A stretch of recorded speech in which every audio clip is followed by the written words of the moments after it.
Hola, ¿cómo les va? Vamos a continuar avanzando con nuestro cursado 2025 y hoy vamos a ver una técnica nueva, ¿sí? Para continuar haciendo pruebas de hipótesis, pero en este caso vamos a hacer análisis de frecuencias, ¿sí?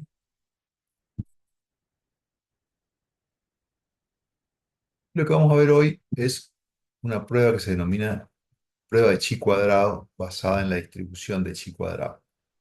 Recuerden que dentro de lo que era la estadística inferencial, o la estadística analítica, empezamos a realizar pruebas de hipótesis, contrastando siempre alguna hipótesis nula contra alguna hipótesis alternativa, que siempre eran afirmaciones, pero que estaban contrapuestas, ¿sí? Si aceptábamos una, al mismo tiempo estábamos descartando la otra.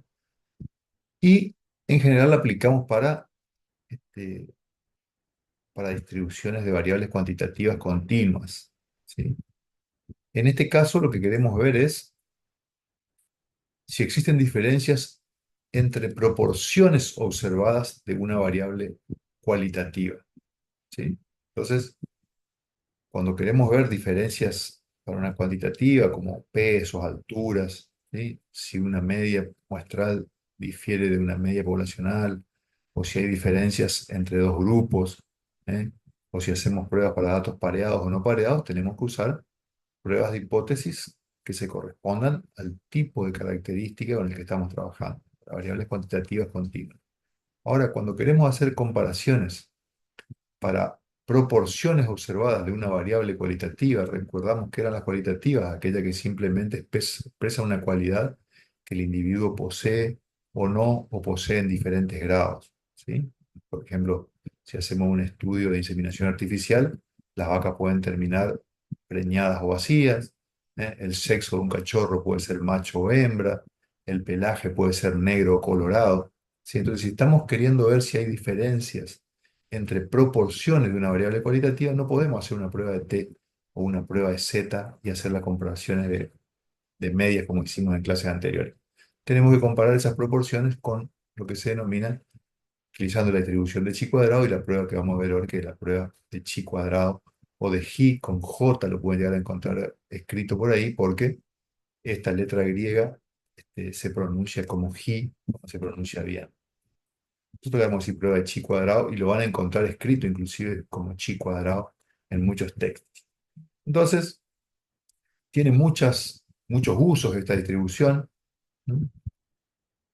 ¿Para qué lo vamos a usar nosotros? Para decidir si la distribución de las proporciones observadas de una variable cualitativa sigue una distribución determinada, la misma o no, en diferentes poblaciones. Básicamente lo que hacemos es medir la probabilidad de la discrepancia entre la distribución observada y la esperada, ¿sí? Vamos a ver también ahora que esta distribución tiene una estrecha relación con la distribución Z, ¿sí? La que vimos para este, cuantitativas continuas, y solo va a estar definida por los grados de libertad, ¿sí? Recuerda que los grados de libertad es algo que vimos cuando trabajamos con distribución T-student y decíamos que los grados de libertad eran igual a n-1. ¿Sí? Bueno, ahora vamos a ver que aquí los grados de libertad se calculan de diferentes maneras según la prueba con la que estemos trabajando, pero más allá de eso, existe un número infinito de distribuciones de chi cuadrado. Así como distribuciones de t, también existe un número infinito, porque ustedes recuerden que en la tabla de t teníamos para 1 grado de libertad, 2 grados de libertad, 3 grados de libertad, y eso obviamente va hasta infinito. ¿Mm? También habíamos visto que a partir de un tamaño suficientemente grande de muestra, la distribución de t y la de z prácticamente no cambian, entonces nos conviene trabajar con la de z, que es una sola. En el caso de la distribución de chi cuadrado, también hay una distribución diferente por cada grado de libertad. Y aquí tenemos un poquito de números, vamos a tratar de explicar esto, pero decimos que chi cuadrado se define por los grados de libertad, ¿sí? Esta es la fórmula de chi cuadrado, ¿sí? Entonces, ¿qué vamos a decir como definición? Es la suma de los cuadrados de la variable z. Recuerden que la variable z es una variable tipificada. Entonces, ¿a qué equivale la distribución de chi cuadrado? A la sumatoria de distribuciones de z elevado al cuadrado, ¿sí? Entonces, para ver un ejemplo, si ustedes van a la tabla de z y buscan el valor de p para 0,05 y buscan en la tabla de chi cuadrado el valor de chi cuadrado para P0,05, van a ver que en chi cuadrado es igual a 3,84 con un grado de libertad, mientras que en Z, que obviamente es una única tabla, aparece el valor 1,96, ¿sí? Que obviamente para una prueba de dos colas nos da 0,25. Si elevamos al cuadrado el valor 1,96, nos da 3,84. Es decir, a un mismo valor de alfa, los valores críticos que aparecen en la distribución z y la distribución chi cuadrado son los mismos, obviamente elevando z al cuadrado. Por eso decimos que chi cuadrado es una sumatoria de distribuciones de z al cuadrado. Cuando tengo un solo grado de libertad, me corresponde con z elevado al cuadrado. Cuando tengo más de un grado de libertad, obviamente ya esa coincidencia no va a existir. ¿Mm? Ahora bien, tenemos esta fórmula, ¿sí? Que demostramos que era cierta haciendo este pasito. Si elevamos el valor de la tabla de z, nos aparece el valor de la tabla de chi cuadrado para un mismo valor de alfa cuando elevamos al cuadrado. Ahora, ¿qué era la distribución de z? La distribución de z era xi menos mu dividido sigma, ¿sí? ¿Qué pasa si lo elevo al cuadrado? Decimos que son z elevado al cuadrado. Bueno, si elevo esto al cuadrado, es equivalente a elevar el numerador y elevar el denominador. Fíjense que si yo elevo el numerador, me queda x sub i menos mu elevado al cuadrado. Y si elevo el cuadrado al denominador, lo que antes era sigma, me coincide con sigma cuadrado, que no es otra cosa que la varianza de la población. Entonces en el numerador tenemos la diferencia entre el xi y mu elevado al cuadrado, y en el denominador la varianza. Y resulta que cuando trabajamos con proporciones, ¿sí? Las proporciones se ajustan a un tipo de distribución particular en el cual la varianza es igual a mu, ¿sí? Eso me permite reemplazar de esta fórmula el símbolo varianza por mu. Y estos son los valores esperados, o sea, la definición teórica, perdón, de la distribución de chi cuadrado, que nosotros la vamos a reemplazar con esta, que va a ser nuestra forma de trabajar.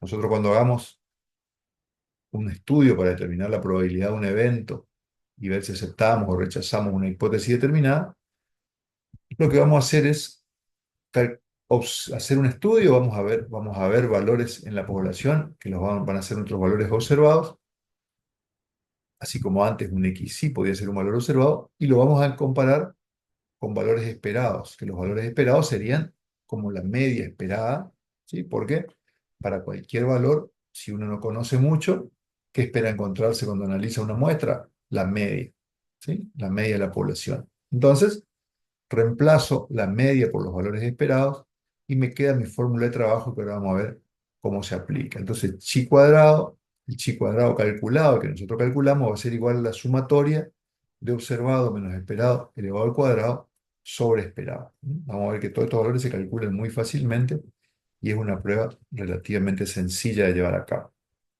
¿Para qué podemos utilizar la distribución de chi cuadrado? Dijimos, para determinar si determinadas frecuencias observadas se condicen con una distribución teórica. Por ejemplo, ustedes en ICB, en la parte de genética, vieron cruzamientos monohíbridos y dihíbridos, ¿sí? Entonces,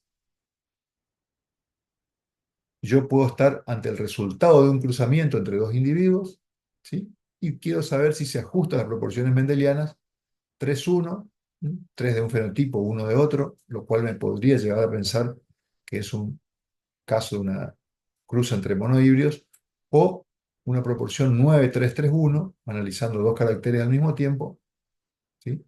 Donde yo deseo saber si es el resultado de una cruza de dihíbridos. O bien, el sexo de los hijos. En general, uno espera que la proporción de sexos dentro de los hijos, ya sea de personas o de los hijos de animales domésticos, haya una proporción aproximada de 1:1 entre machos y hembras, ¿sí?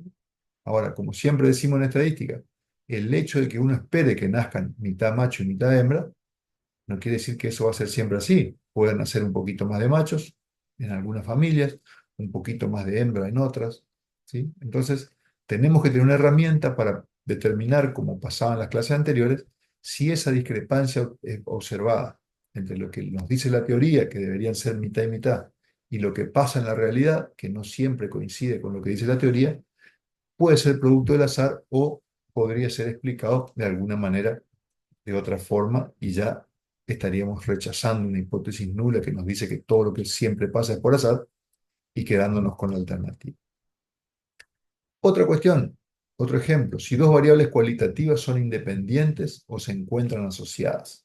¿Sí? Por ejemplo, si la proporción de casos positivos de cierta enfermedad se asocia con los hábitos, la profesión, el sexo o la raza de un animal. Entonces, por ejemplo, un caso clásico, eh, esperamos mayor frecuencia o mayor incidencia o mayor proporción de enfermos de cáncer de pulmón entre personas que fuman y personas que no fuman. Esperamos mayor proporción de diferentes tipos de cáncer entre personas que trabajan expuestos a elementos radioactivos y entre personas que no los manipulan habitualmente. ¿Sí? O esperamos una mejor respuesta ante el ejercicio físico en personas que realizan actividad física regularmente y personas que son más de tipo sedentario. Después pueden aparecer cosas ya que las pueden discutir entre ustedes, ¿eh? Decir, bueno, este, ¿quién maneja mejor, los varones o las mujeres? Bueno, proporción de accidentes, proporción de no accidentes, calcula entre ustedes, se fija en cuántos varones hay, cuántas mujeres hay. ¿Uno qué esperaría? Y podría esperar que las proporciones sean iguales, ¿sí? Si manejan de manera correcta los dos, es cuestión de ver si los resultados observados se condicen con lo esperado o no. Ahora vamos a ver cómo se hace.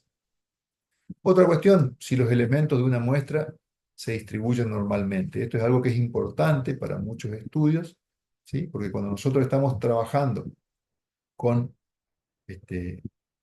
pruebas de hipótesis donde aplicamos la distribución de T, la distribución de Z, y después vamos a ver algunas más,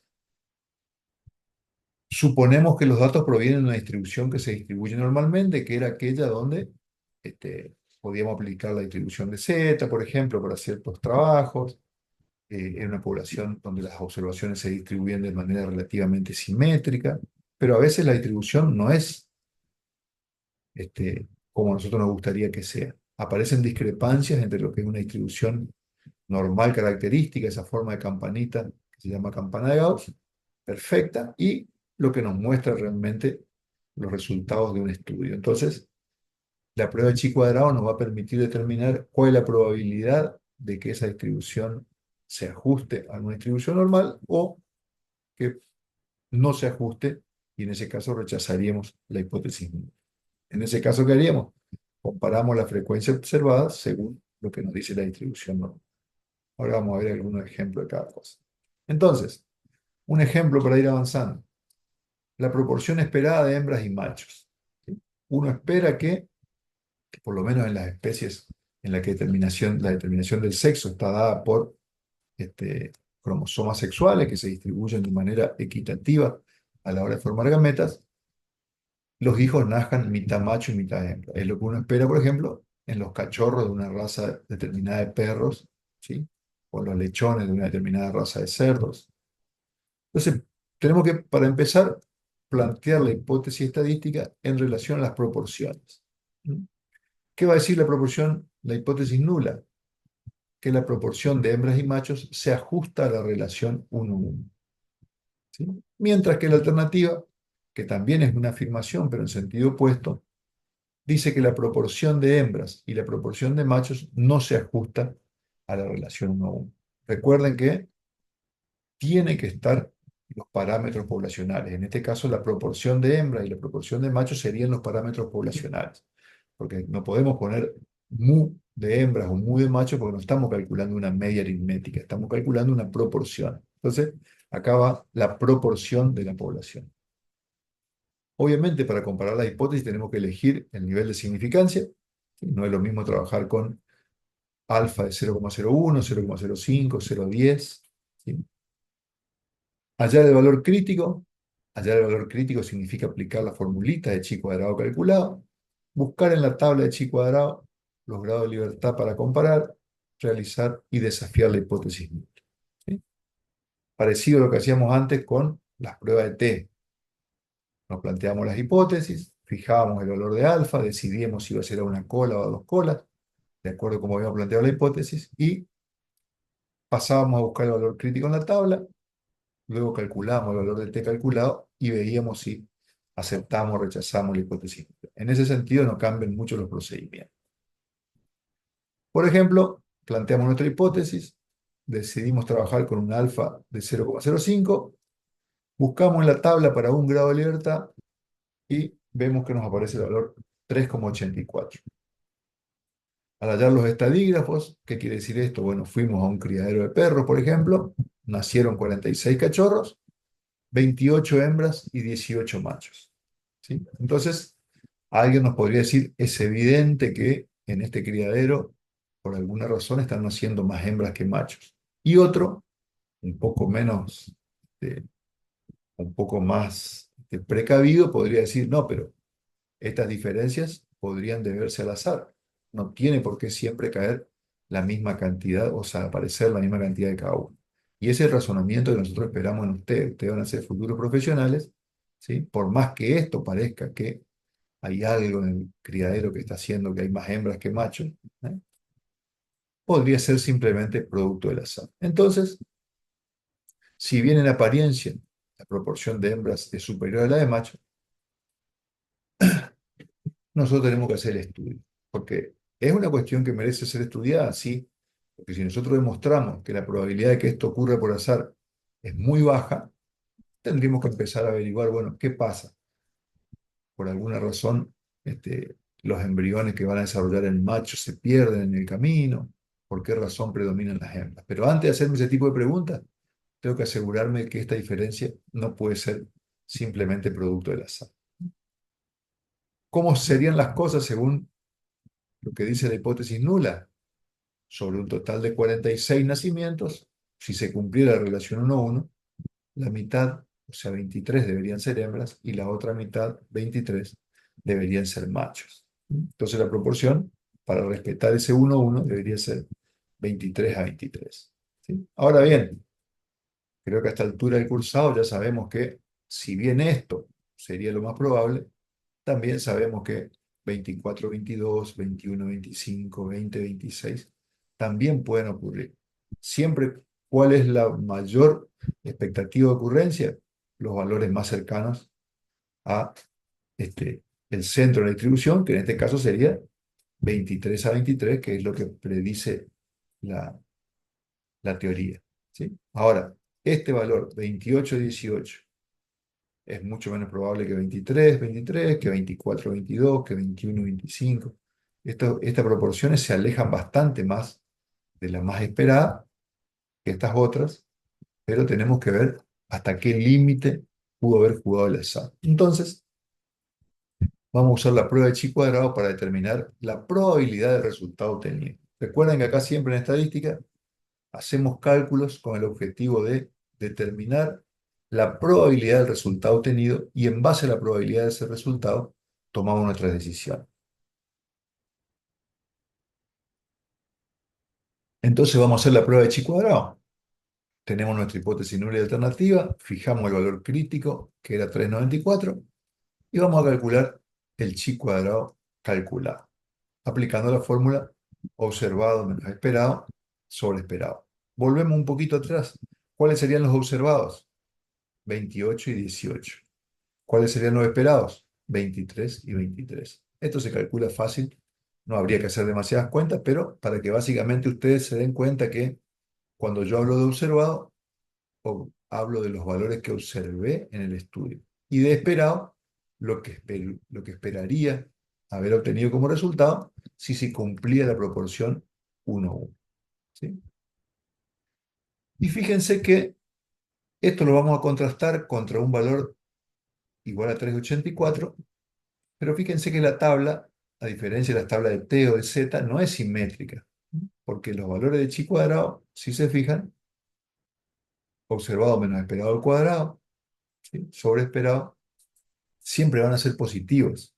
Por más que la diferencia entre observado y esperado sea negativa, cuando le elevamos al cuadrado se hace positivo. Entonces, la distribución de chi cuadrado, cuando haya que hacer el dibujito, un parcial, arranca de cero y va hasta infinito.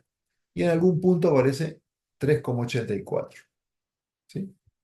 Entonces, con la muestra obtenida, tenemos que obtener observados y esperados. Y fíjense que observado 28, esperado 23, 18 y 23. Hay una diferencia de 5 entre observado y esperado, 5 y menos 5. Fíjense que en la suma de observado menos esperado da 0. ¿Sí? Si ustedes se acuerdan, cuando aprendimos a calcular en las primeras clases el desvío estándar, decíamos que no lo podíamos calcular directamente porque todos los desvíos con respecto a la media, si yo los sumo, la suma da siempre 0. En este caso es lo mismo. 23 sería como el promedio esperado para eh, estas variables de tipo proporción. Yo esperaría que aparezcan 23. ¿Aparecieron de más? Bueno, ¿cuántas más? 5. Y en el otro grupo, menos 5. ¿Sí? La suma da 0. Elevo al cuadrado, 5 al cuadrado, da positivo, aunque los signos acá no sean ambos iguales. Y cuando hago observado menos esperado al cuadrado, que es 25, dividido esperado, que es 23, me da 1,09. Cuando sumo, me aparece el valor 2,18 que tengo que comparar con el valor crítico dentro de la tabla de T. ¿Y dónde les parece que va a aparecer ese valor crítico? ¿En la zona de rechazo o en la zona de aceptación de hipótesis nula? Fíjense que el valor límite es 3,84, ¿sí? Que habíamos anotado acá. Entonces, este valor 2,18 va a caer adentro de la zona de aceptación de hipótesis. ¿Sí? Con la información obtenida no podemos rechazar la hipótesis nula y entonces sería incorrecto salir a decir por ahí en el establecimiento tal están naciendo más hembras que machos, ¿sí? Porque los resultados nos están indicando que esta diferencia entre la proporción de machos y la proporción de hembras no se aleja de manera significativa de lo esperado para el carácter, que es 23 a 23. ¿Sí? Entonces, podemos concluir que se acepta la hipótesis nula, la proporción observada se ajusta a la relación 1-1. ¿Sí? ¿Y por qué vamos a concluir eso? Porque el resultado obtenido tiene una probabilidad de ocurrir mayor a 0,05. Fíjense que 3,84 es el que tiene una probabilidad de ocurrir por azar de 0,05. Los valores superiores a 3,84 ya tienen menos probabilidad de ocurrir por azar, por eso si caía por acá rechazábamos, pero como cayó acá adentro, aceptamos esa hipótesis. Otra prueba, la prueba de asociación. Típico también le van a aparecer este tipo de cosas en su vida profesional. Nunca va a faltar, ¿sí? En el campo o en la clínica que alguien venga y le diga que existe asociación entre el color del pelo de los animales en el campo, o de su perro, de su gato, y la presencia de alguna especie de parásito. ¿Sí? No es que eso no puede ser, o puede ser simplemente que sea producto del azar, como en el caso anterior, que nos parecía que había más hembras que machos, pero cuando hicimos la prueba estadística no se pudo sustentar. Entonces, acá, ¿qué va a decir nuestra prueba de hipótesis? Que la proporción de parasitados y la proporción de no parasitados es igual en pelaje oscuro y pelaje claro. ¿Sí? Entonces, estamos acá ya trabajando con dos características a la vez: presencia o no de parásitos y tipo de pelo de los animales. Entonces, acá estamos queriendo ver si hay asociación entre esas dos características. Nuevamente elegimos el nivel de alfa, hallamos el valor crítico en la tabla de Z con el grado de libertad que corresponda. Ahora vamos a ver cómo se calcula el grado de libertad en este caso, ¿sí? Que van a ver que es distinto a lo que teníamos antes, porque antes teníamos una hipótesis que nos decía que iba a ser 1-1 la proporción, entonces nos quedaba un grado de libertad. Ahora vamos a ver cómo se calcula acá. Hallamos los estadígrafos a partir de la muestra obtenida y desafiamos la hipótesis nula. Entonces, una vez que planteo la hipótesis y determino el alfa con el que quiero trabajar, tengo que hallar el valor crítico. ¿Y cómo se calculan los grados de libertad? En estas tablas de contingencia, se llaman tablas de doble entrada, porque fíjense que en las filas ponemos una variable, en las columnas ponemos la otra. Se calcula muy fácil fila menos uno, número de fila menos uno, por número de columna menos uno. Y si nos fijamos acá, tenemos dos filas con datos, porque estas son los totales, y dos columnas con datos. Entonces, en este caso, fila menos uno, 2 menos uno es uno, por uno es igual a uno. O sea, tenemos los mismos grados de libertad que en el ejemplo de macho y hembra anterior. Hallamos los estadígrafos. ¿Cómo vamos a hacer? Antes era fácil, observado 28, esperado 23. Ahora, tenemos una mayor cantidad de pelaje claro que de pelaje oscuro. Son el doble. Y al mismo tiempo, una mayor cantidad de animales no parasitados que de parasitados. Entonces se hace un poquito más difícil observar a simple vista si aparentemente alguna asociación existe. Entonces, estos van a ser nuestros valores observados, estos cuatro que están acá, y los vamos a comparar con los valores esperados. ¿Y cómo vamos a comparar lo esperado para pelaje oscuro parasitado? Y bueno, se hacen los totales de fila por los totales de columna dividido el total general, y eso nos va a dar el valor que le debería corresponder como valor esperado a la combinación parasitados pelaje oscuro. ¿Sí? Entonces, el total de pelaje oscuro 65, esto es total de columna, perdón, 65 total de columna, 90 el total de la fila de parasitados, hago 90 por 65 dividido 200 igual a 29,25. O sea, observé 25, pero lo esperado era 29. Y así voy calculando para las cuatro celdas en las que tengo datos del estudio. Fíjense que no importa que tengamos la misma cantidad de pelaje claro y oscuro o la misma cantidad de parasitado y no parasitado, porque estamos comparando las proporciones. Bueno, estos son los valores observados, estos son los valores esperados, calculados con la formulita que vimos antes. Fíjense que los totales de pelo oscuro y pelo claro no cambian, ¿sí? Los totales de parasitados y no parasitados no cambian. ¿Qué es lo único que cambió? La forma en que se reparten la cantidad de individuos esperada en las distintas celdas. Porque acá teníamos lo que observamos y acá tenemos lo que esperamos de acuerdo a nuestra teoría. Y es una teoría armada in situ sobre los mismos datos, porque hicimos total de fila por total de columna sobre total de general, combinamos ambas observaciones para hallar los esperados. Entonces luego hacemos la cuenta. Para el primero, observado 25 menos esperado 29 al cuadrado sobre 29. 40 menos 35 al cuadrado sobre 35. Así, vamos haciendo para cada uno, para todo y cada uno, ¿sí? Y una vez que tenemos hecho el cálculo, vamos a desafiar la hipótesis nula, ¿sí? Una vez que llegamos al resultado. Si volvemos un poquito, no es difícil, es una recta, elevar al cuadrado y dividir. Una recta, elevar al cuadrado y dividir. ¿No? Lo pueden hacer ustedes solos rápidamente y pueden ver qué sucede si cambian los datos. ¿Con cuántos grados de libertad dijimos que íbamos a trabajar? Con uno, porque era 2 por 2, 2 filas por 2 columnas. Como es menos uno en cada una, nos quedan 2. Y fíjense que esta es curva, y a medida que voy aumentando los grados de libertad, fíjense que aumentó apenas hasta 5, ya empieza a observarse una tendencia hacia la distribución de T o de Z. Pero eso no nos interesa en este momento. Este ejercicio, háganlo, calculen, como habíamos calculado en el ejercicio anterior, esas cuatro cuentas, sumen y como acaban de poner el valor 3,84 como límite, si el valor calculado supera 3,84, se rechaza la hipótesis nula y nos quedamos con la alternativa. Ahora, si cuando hacemos todos los cálculos y está 3,84 acá, el resultado me da 2,2, ¿sí? Y bueno, no me quedará otra que aceptar la hipótesis nula porque no pudimos rechazar. Por último, recuerdan que les dije hoy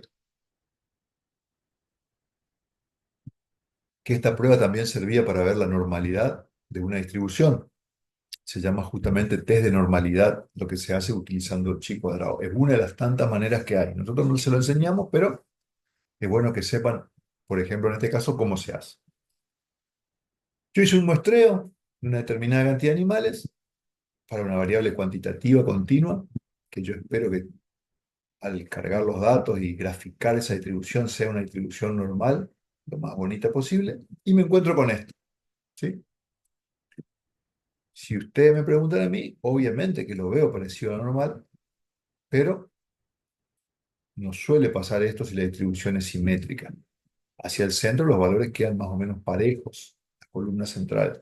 Así como esta está pareja con esta, y las más chiquitas están parejas con las más chiquitas, acá uno esperaría encontrar más o menos lo mismo. Entonces, tal vez esta distribución no se ajuste a la distribución normal esperada. Bueno, ¿qué hacemos? Con los mismos datos, por ejemplo, trazamos la distribución normal esperada, ¿sí?